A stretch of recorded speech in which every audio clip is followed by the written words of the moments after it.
ഈ മാസം 5-ന് സംസ്ഥാന ബജറ്റ് അവതരിപ്പിക്കാനുള്ള തയ്യാറെടുപ്പിലാണ് ധനമന്ത്രി കെ.എൻ. ബാലഗോപാൽ. കേന്ദ്രവിഹിതത്തിൽ കുറവുണ്ടായ സാഹചര്യത്തിൽ അധിക വിഭവ സമാഹരണം ലക്ഷ്യമിടുന്നതാകും ബജറ്റ്. നിലവിലുള്ള ക്ഷേമ പദ്ധതികൾ തുടരും. എന്നാൽ പുതിയ പദ്ധതികൾക്ക് സാധ്യതയില്ല. ഉയർന്ന വരുമാനമുള്ളവർക്ക് സർക്കാർ സേവനങ്ങൾക്ക് ഫീസ് ഏർപ്പെടുത്തിയേക്കും. കേന്ദ്ര ബജറ്റിൽ കേരളത്തെ പരിഗണിച്ചില്ലെന്നാണ് മുഖ്യമന്ത്രിയുടെയും ധനമന്ത്രിയുടെയും കുറ്റപ്പെടുത്തൽ. ട്രഷറിയിൽ പൂച്ച പെറ്റുകിടക്കുകയാണെന്ന് പ്രതിപക്ഷം നിയമസഭയിലടക്കം പരിഹസിച്ചു. കേന്ദ്ര ബജറ്റിന് ശേഷം ലോക്സഭാ തെരഞ്ഞെടുപ്പിന് മുൻപ് കെ.എൻ. ബാലഗോപാൽ പെട്ടിയിൽ ഒളിപ്പിച്ചിരിക്കുന്ന സസ്പെൻസ് ലോക്സഭാ തെരഞ്ഞെടുപ്പിലേക്കുള്ള ഇടതുമുന്നണിയുടെ ചവിട്ടുപടിയാണ്.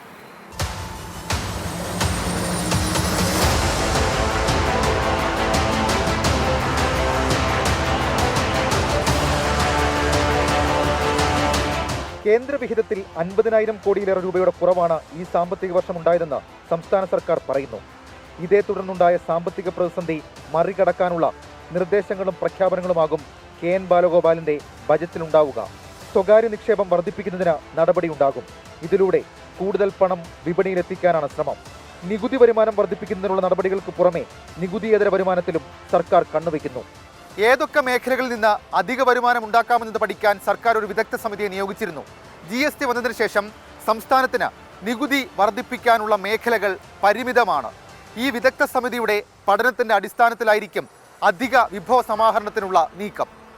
ഫീസ് ചുമത്താൻ കഴിയുന്ന മേഖലകളിൽ അതിനുള്ള പ്രഖ്യാപനമുണ്ടാകും. ഉയർന്ന വരുമാനമുള്ളവർക്ക് വിവിധ സർക്കാർ സേവനങ്ങൾക്ക് ഫീസ് ഏർപ്പെടുത്തുമെന്നാണ് സൂചന. ക്ഷേമ പെൻഷനുകൾ ഉയർത്താൻ ഇത്തവണത്തെ ബജറ്റിൽ പ്രഖ്യാപനം ഉണ്ടാകില്ലെന്നും സൂചനകളുണ്ട്. ലോക്സഭാ തെരഞ്ഞെടുപ്പ് അടുത്തിരിക്കുകയാണെങ്കിലും ജനപ്രിയമെന്നതിനേക്കാൾ ഉപരി കേരളത്തെ സാമ്പത്തികമായി പിടിച്ചു നിർത്താൻ കഴിയുന്ന തരത്തിലുള്ള ബജറ്റാകും ധനമന്ത്രി കെ.എൻ. ബാലഗോപാൽ അവതരിപ്പിക്കുക. ഇന്ധന സെസ് തുടരുമെന്നും സൂചനകൾ. ഉന്നത വിദ്യാഭ്യാസ മേഖലയ്ക്കും ആരോഗ്യ മേഖലയ്ക്കും ബജറ്റിൽ പ്രത്യേക ഊന്നൽ കിട്ടുമെന്ന് ഉറപ്പ്. മദ്യത്തിന്റെ വില വർദ്ധിപ്പിക്കാനുള്ള ചില നീക്കങ്ങൾ ബജറ്റിൽ ഇടം പിടിച്ചേക്കുമെന്നും സൂചനകളുണ്ട്. കേന്ദ്രവിഹിതം കാര്യമായില്ല. വായ്പാ പരിധിയിൽ കടുംവെട്ട്. ഇതിനൊക്കെ ഇടയിൽ സംസ്ഥാന ബജറ്റിൽ എന്ത് മാജിക്ക് കാണിക്കുമെന്നാണ് ആകാംക്ഷ. ഷഫീദ് റാവുത്തർ, 24 തിരുവനന്തപുരം.